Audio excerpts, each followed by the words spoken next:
We are live on the Lonely TARDIS, your weekly journey into Time Lords and space. I am one of your lovely companions. At least I hope I'm lovely. Dolly Domofsky, joining me to my left, your right, the one, the only Dr. Beer.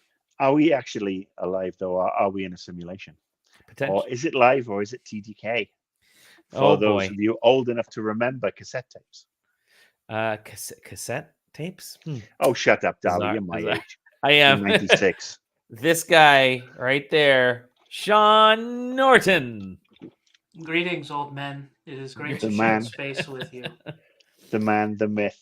You The losing legend weight, in his own Sean? You're looking lunchbox. good, man. No, it's dark clothes and the camera angle. I gotta start. Okay, I'm gonna go back over here. Oh, by the way, do you guys see my over this the blue Doctor Who Is that tree? the blue tree, the TARDIS That's tree? awesome. It's a TARDIS tree with TARDIS lights, and I got all kinds of Doctor Who memorabilia, including the wonderful ornament from last year. It's a bunch of other things. So I put one of those on my Christmas list. I don't know where the Nice. fuck I'm putting it, but I'm putting it somewhere. What, a blue tree or a No, or a doctor? there is a Doctor Who tree on Amazon. Is That there is really? official Doctor Who with the lights, and it comes Uh-huh. with TARDIS with Doctor Who decorations. Love it.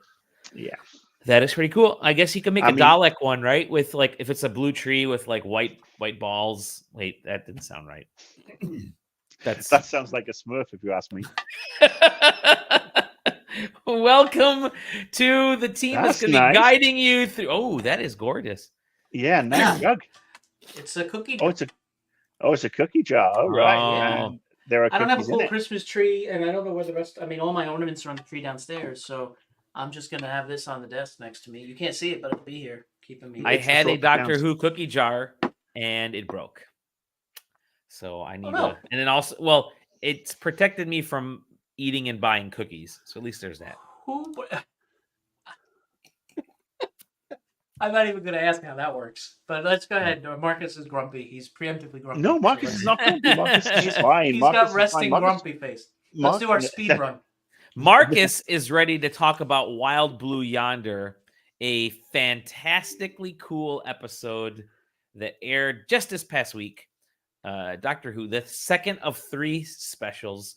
Now I'm just going to do a really, I'm doing a really quick summary. Basically, Doctor and Donna, after Donna spilled the coffee, they show up at the edge of the universe on a ship. The TARDIS is afraid and disappears. Its HADS has to be reset. Read up on the HADS later. The Doctor and Donna end up meeting sort of doppelgangers of themselves, and they're the only people on the ship. And there's all these kind of mysterious things happening on the ship at regular intervals. Coming to find out, these doppelgangers are inky people, inkles, and they're trying to take over whoever they can by reading their mind, and then eventually making their way to the rest of the universe and taking it over. But Doctor and Donna share some emotional moments and are able to thwart these two creatures and save the day, just like that. Hey, Marcus, your arms are too long. So that was the episode. And by the way, we got Wilf. Hey, we got Wilf. Apparently, Wilf's he was only. Yeah, he appearance. was meant to film more scenes, but he passed before they got to film them, which is tragic. But we got some Wilf action. We got something. Rest He in is peace, yeah. Bernard Cribbins. Yeah. So before we get started on this, I have to put an apology because obviously last week when we were talking about the Meep episode, I put it on my Facebook page, and one of our regular watchers was typing away on my Facebook page in the comment section. I didn't see it because I didn't have it open. So today it's open. So if anybody, hint, hint, Brian Leake, decides to comment, I am there to see your comments, and we're good to go. So wasn't this a good episode, eh? This was such a lovely episode. Bottle episode. I loved it. I loved it. Another episode that I rewatched. from start to finish, this was Sean. I think you were saying it in our text messages, our chat. There were, apart from Bernard Cribbins, there were 2 actors in this entire episode. Right? I want to know did they get paid double? Right? Yeah, exactly.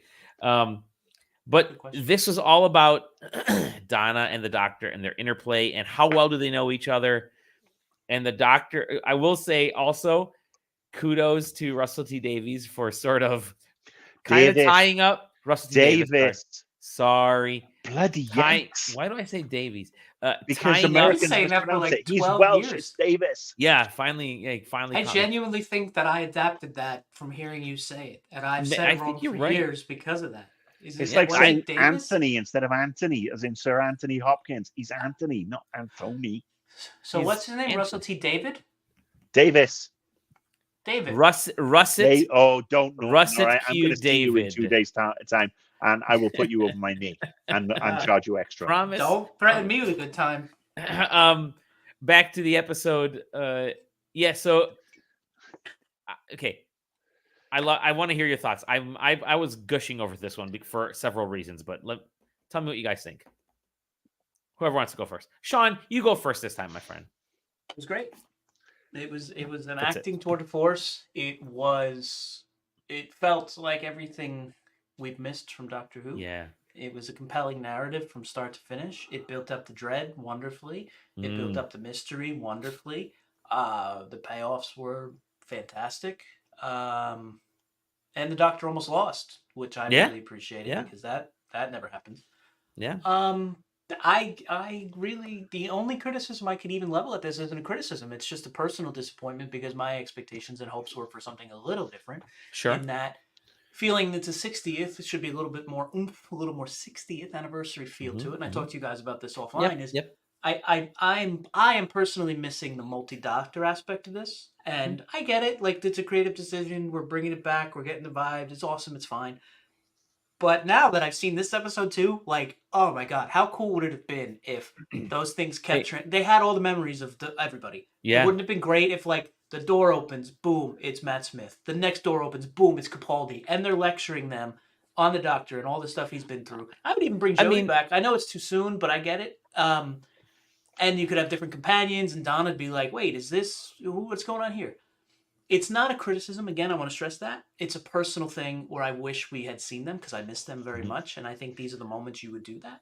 But otherwise, I can't say enough good things about it. Absolutely phenomenal. Phenomenal episode. I has theory. First of all, I agree with you.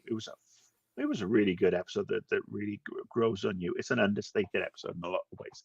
It didn't have the pizzazz and the crash bang wow of the Star Beast, and we know the giggle is going to be off the hook. And I think this is the thing. This was the slow foreplay before the climax of this David Tennant run with the giggle. I really do think that Russell T Davis. See, I almost said Davies now. See, so you done. Wow. You're saying it right, Russell T David. Yeah, Russell TD. Davis, you plum, not David. That's what I said. Yeah. Anyway, I think he literally just made this. This was more intimate. This was very intimate. Yes, it was set on a huge space station at the end of the universe with monsters that it was almost very much like the midnight episode from the Tennant now Catherine Tate run from the first time round, but this time Donna was involved. But it just highlighted to me the best thing, in my opinion, about Doctor Who since the reboot, and that has been how the Doctor and Donna have been the best companions. Yeah. Because last week she was a little bit off. She was a little bit Donna pre-Doctor, and then everything's been restored. Now that person has kicked into place again, and the interplay between the two. And then when we got to that scene where we thought that he'd made the wrong choice, and we found out he made the wrong choice, and then the look on her face, I thought that was superb. And obviously, he turned up and saved the day. I will say, obviously, if they didn't pay the actors double for the extra roles, they did obviously put all the money on the screen. Because I've been watching some of the behind the scenes stuff this week and how everything was green screened. In that they didn't have any physical sets bar the TARDIS, really. And the VFX has just gone up and away. But to strip, this was Doctor Who stripped down. The TARDIS had buggered off, and the TARDIS had buggered off with his Sonic. So there was no fancy, drawing pictures in space and, and figuring out what's what that way. There was no scanning. It was all up here. That. He had to decode things. And it showed actually perhaps how lazy the Doctor's gotten in the past because he's got, he whips out the Sonic. So yeah, I thought it was a very, very good episode. I wouldn't say it was excellent because for me, it did drag a little around the middle section. Some of the exposition, some of the, when all four of them are on screen the first time round, it was great, especially when they're sort of like trapped in the control room. That was perhaps the high point for me because you could see how they were learning and you felt a sense of doom. But then there was just other sections where it's just like a little too much of the running down corridors again and being split up and which one's which. It's like you've done it once, don't do it twice. Pick one and go for it and then give us something else.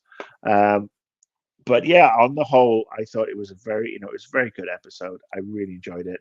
And I'm sad in a way that this Saturday we say goodbye to these two again, probably for good this time. Yeah. Because let's face it, they can't keep bringing back David Tennant every time a showrunner fucks up. Because otherwise he'll be coming out of the TARDIS at 78. I don't know these teeth because they're dentures. What? So that'll be, that's not something to look forward to. And thankfully, I'll probably be long dead by then. But yeah, I am sad. I would love to have had obviously, I'm very excited to see what Ncuti Gatwa brings to the table on Christmas Day. But it would have been nice. It would have been nice to have more than just 3, to have almost like a full season. Show us what's what. Why is the Doctor regenerating into this face again, and really play it out and play out the Dr. Donna for one last season, because we only got one season of those two. Yeah. And when you think of some of the dross that we've had to put up with across 2, 3, or 4 seasons and 18 specials, and it seems monumentally unfair. The other thing I will say is that they did mention the Flux. Well, that's what I was going to mention. Yeah, Russell T. Davis.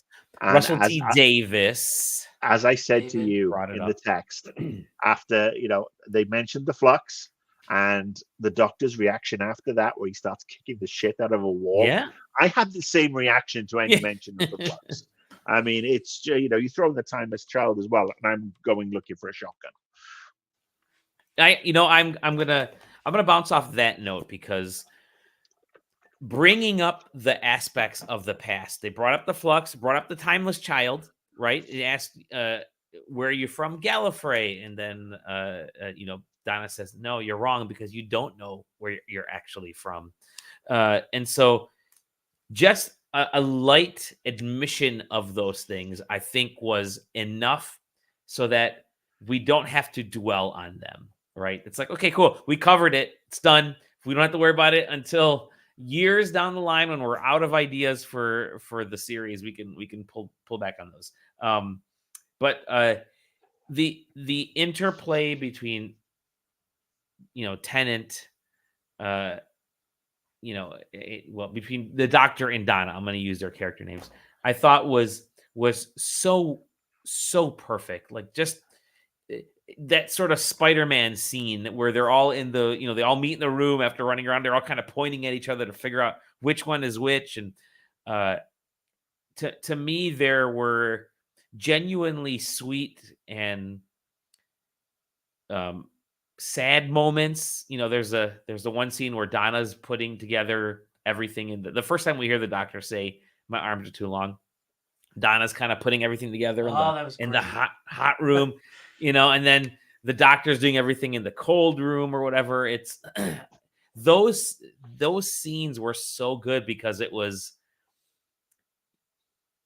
it was the alien. It was a malevolent force digging at not only digging at Donna and try to find out more about Donna, but also using that to kind of understand more about themselves. It was just phenomenal acting for both of the actors, terrific characters. It was just those two, and I thought, to me, it's low budget. It's low actor. Like, I don't know if you could say that or not, but they only needed, like I said, 3 actors total. Bernard Cribbins Wilf makes an appearance at the very end for a split second, but just those two stole the show consistently over and over again. And it's a kind of episode that you remember from a TV series, like Breaking Bad had the Fly episode. There's episodes where you're like, this is stylistically, storytelling, development wise, an incredibly solid episode. And it reminds me of the episode where Peter Capaldi is running through the he's stuck for billions of years. We kind of talked about it a little bit last week, and just to break through that crystalline wall. Yep. Yeah. And this is a similar episode here because it's just these two characters having an existential experience. I loved it. I love the stupid little car that the little go-kart they were hopping around, the golf cart they were hopping around on. Did you catch the Thunderbirds reference? Yes, I did. I love the ink characters getting stuck because they got so big they got trapped in the in the corridor there. And then of course the big reveal at the end, which is this astronaut, the captain of the ship, had set this up so that it was a timer, and it was a timer to screw with these aliens so that they can't activate, they can't do certain things to prevent them. And I think once that clicks in the doctor, you kind of see all the light bulbs go off, and yeah, it was just so good. The whole don't think part, I mean, just great. It's like Blink, but don't think. And I think that is actually kind of a cool way to relate to it. It was just, was the reason why I think it goes beyond good, great for me to exceptional is so right off the bat, I'm a huge fan of bottle episodes. I'm always just so impressed by. I had this in a bottle a second ago. The bottle's empty. Continue. Russell T. David would be proud. Yeah. So I'm always impressed by what actors can do by themselves, right? I think a lot of people maybe don't fully appreciate that and how hard that is when you don't have somebody else to bounce off of. Mm-hmm. And they were bouncing off of themselves and stand-ins, right? Like, and reacting. And it was just, Marcus had touched on it before, it reminded us of Midnight, but now with Donna as opposed to Donna off at the spa and getting another chance to do that kind of episode, the creepy and that's the kind of stuff. I mean, we still talk about Midnight, 12, 14 years later? Yeah. How long ago? Like, and that's one of the episodes I rewatched. Like, it's just a tour de force for David Tennant. And I think that this is going to age in a very similar way. And my wife had really made a good point too, is not a lot of actors can do what they did as well as they did it. And that touches on what Marcus had said before too, about just how special this is to have them together again. And to just constantly be bouncing off of each other. And then to choose that trope where, like, we know that the doctor just can't help himself and has to think through everything and run it all. And then they tried to stop him. And then watching him slowly crumble as, like, he just couldn't stop thinking. And then he realized that version of him, what did you call them? The Inklings or something? The Inklings. Like, Inkles, I don't know. The Inkles. The cankles. We're doing it faster than he was and better than he was. Like, it just, it was just so cool. And then there were you got to wonder actually if this is the same monster from Midnight. It could have been the same monster from Midnight, just out, on the outside. We don't know what they could. Yeah, we don't know if that monster showed up from outside the universe a million years ago. Yeah, it's a very good point, and took form and It could be, it could absolutely be related. And there are these subtle things too, where, he's sitting in the TARDIS and is like, no one's been out here before. And I just feel like something's off. Like I have a feeling that something's wrong. It's probably nothing. And then boom, right back to it. It's like, well, it's not nothing because we know what kind of storytelling we're finally getting here again. And that's the kind of stuff that's super compelling. And like, we've never been this far out or whatever. You guys know I hate the Flux stuff as much as you do. And if we never talked about it again, I would be so happy. And the fact that Russell T. David is going to continue to do that in a little bit of like, I'm not going to retcon any of that shit. And it's just like, okay, but why do we have to? All of that, like, I understand, hey, listen, half the universe is gone. And okay, cool. We're actually going to deal with that in a way that is significant and is good narrative telling because Russell T. Davies is doing it. Awesome. Chibs couldn't do it. He blew up space and time and was just like, good luck, everybody. That part's great. That crap where it's like, you're not from Gallifrey and you don't know where you're from. And it's just like, no, that's the worst part of all of it. Don't go back to that. Like, come on. Like, so I have an thought and theory, if you will.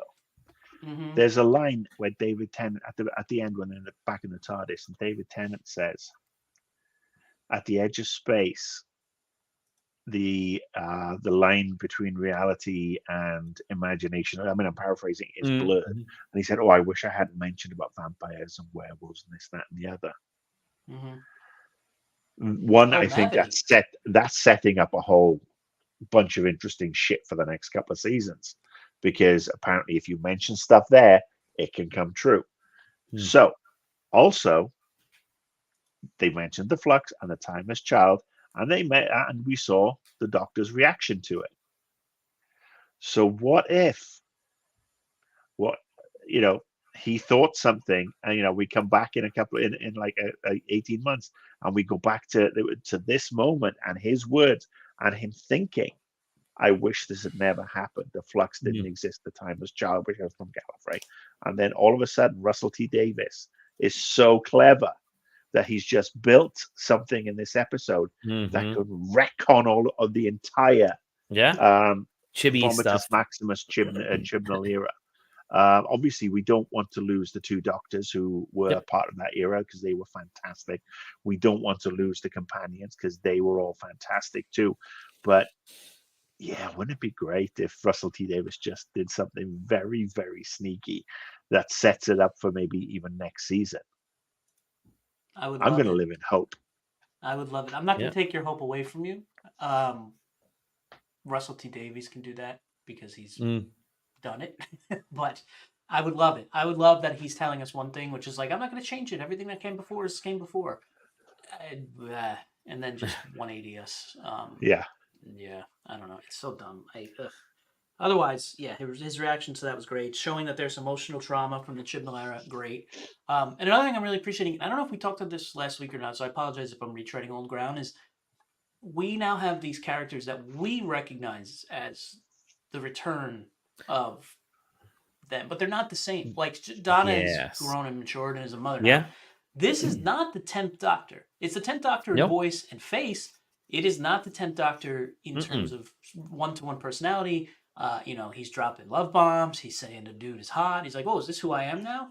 This is now a version, and it's great because it's relatively subtle, but when it does happen, it's a reminder that, oh yeah, this is different now. This is a Doctor who has lived. Yeah, it's an evolution of that character. And it's just so refreshing, and it's so cool because they really could have played this pretty close to what 10 was, which is like, why do I have the same face and personality and mannerisms? Alonze, right? And instead, it's just like, wait, who am I now? Why do I say that? Oh, is that who I am?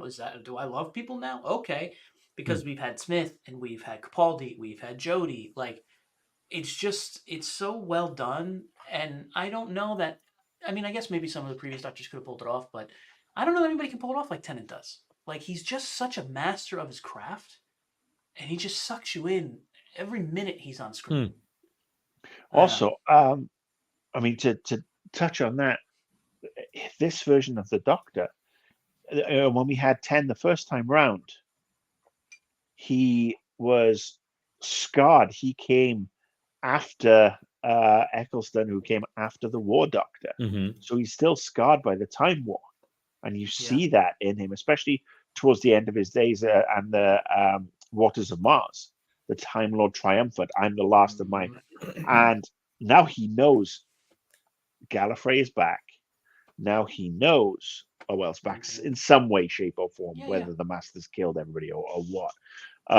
But he's also got at least 3 other Doctors, maybe more, in him that have evolved him. And I think that's actually a really great performance by Tennant, which is why I really would love to have had one whole 12 episode arc getting to the point of why this face came back, finishing up with a retcon of what came before, and then going into Shooty's Dr. 15 or 16. What is he, 15? He's 15.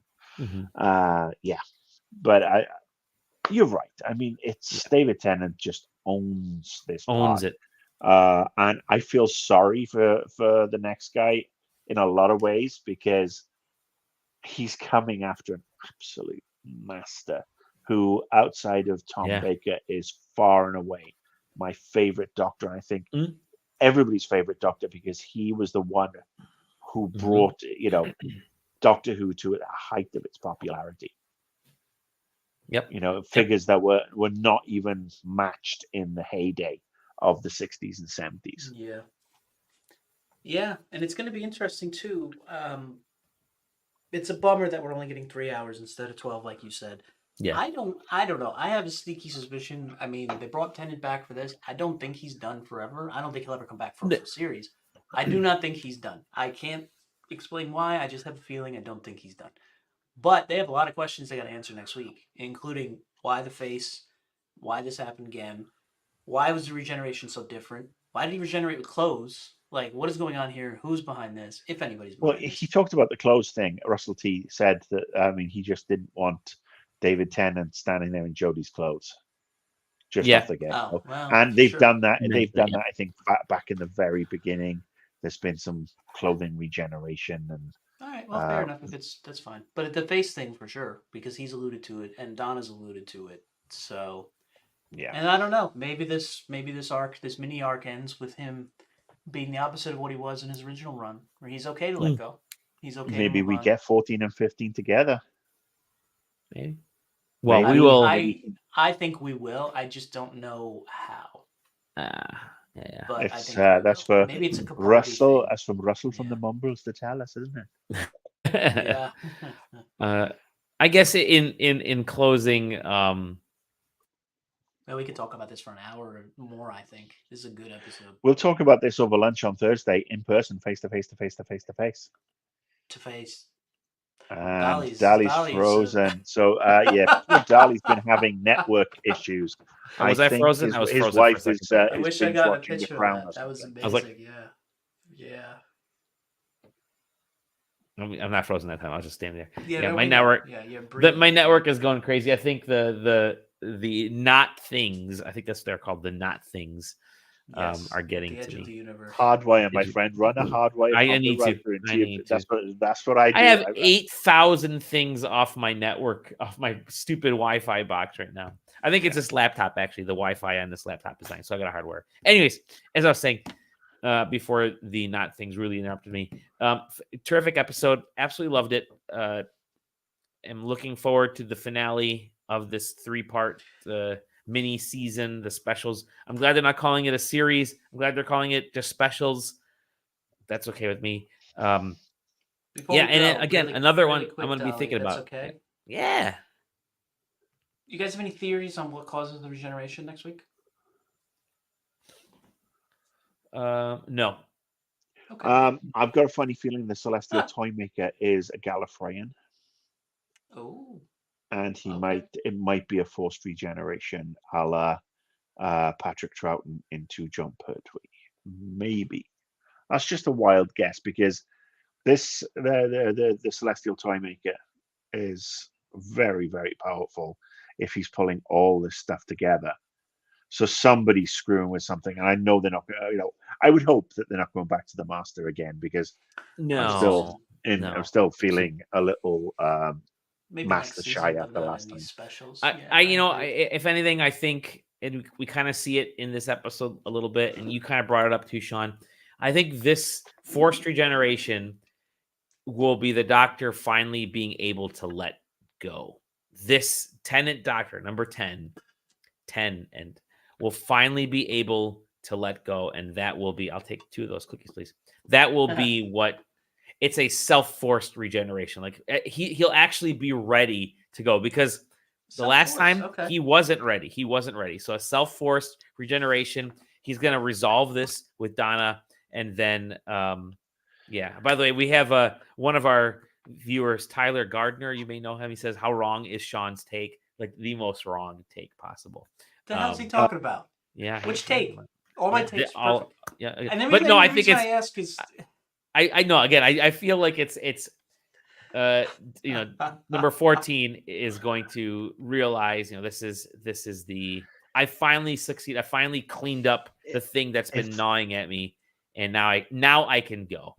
Yeah, if he says at the end of Saturday's episode, "I want to go," yeah, I'm gonna freaking crumble. Yeah. Or I'm on testosterone something to that extent. My hormones are out of whack. I am going to. It might be a $5 a Kleenex thing on Saturday. I can't watch it until Sunday. I'm gonna be crushed. I'm ready to. I'm flying on Saturday. What? I have to fly. I know. You can watch it on a plane. You got that first class. You're sitting up there with Jeff Bezos. Hey, I extended the invite that you could both come to my house and watch it on the big screen with my surround sound, and we can have some snacks. But no, you all want to fly off to beat the families. I will be home already, or whatever. Watching. No footballs. No. This is Dr. I got no sports ball going. Okay, so I know we've got to wrap this up because Dally's got some shopping to do, and we will continue this conversation. We might even stream from a camera phone on Thursday, a special episode maybe. But Dally has to go. I have to go. Sean has to go because we're busy peoples. Man. But Dally, give us a score out of 5. Okay, I'm gonna say out of 5 apples that hit Isaac Newton's head, I'm gonna go with a 5. Oh yeah, 5 Mavities.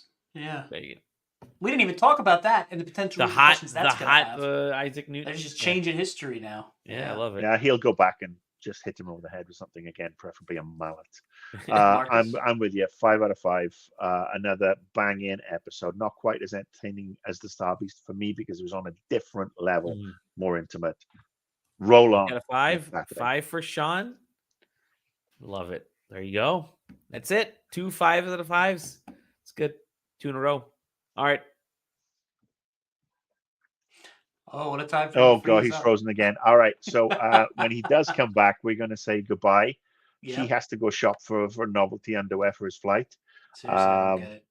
Yeah, I don't get it either. Who shops for flight underwear? It's weird. Yeah, I have to go because I'm about to go and record the Beer Pad, which is my other show. So cool. if you where we're going to be talking about Christmas. Yeah, we're going to be talking about our favorite Christmas songs because 'tis the season to be jolly. Ho, ho, ho. And all What's your favorite Christmas song? Oh, you'd have to watch the Beer Pad and find out. Going live at the Beer Pad channel on YouTube in about 5 minutes. Oh, so 5 minutes. All right, we'll see y'all on the next episode of The Lonely TARDIS. Bye-bye. Dolly, get yourself a network cable. See you on Thursday.